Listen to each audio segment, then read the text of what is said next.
Today we're going to go over our new shoulder performance testing utilizing our force plates that we have here in the clinic. We've got 5 tests. It's going to screen out if we've got imbalances side to side, so if one side is stronger than the other. It's also going to give us some raw numbers to understand how well we do throughout the season. If we're seeing an injury risk, means that we're seeing some force production and things like that on the force plates. So we're just going to go over a couple things today, and then we'll kind of explain what all of it means at the end.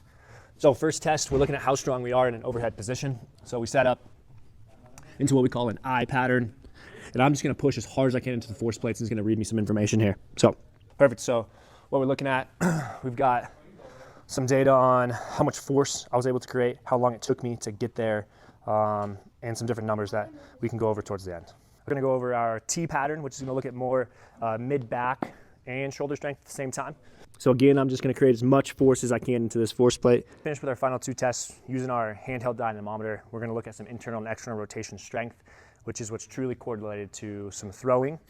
90-90 position, and then all I'm trying to do is create as much force as I can into that dynamometer. Good. So now we got some numbers we're looking at, right? How much force I can create and then how quickly I can get there. Good. Okay. Final test here is we're now going to look at some external rotation. I'm creating as much force backwards into external rotation as I can.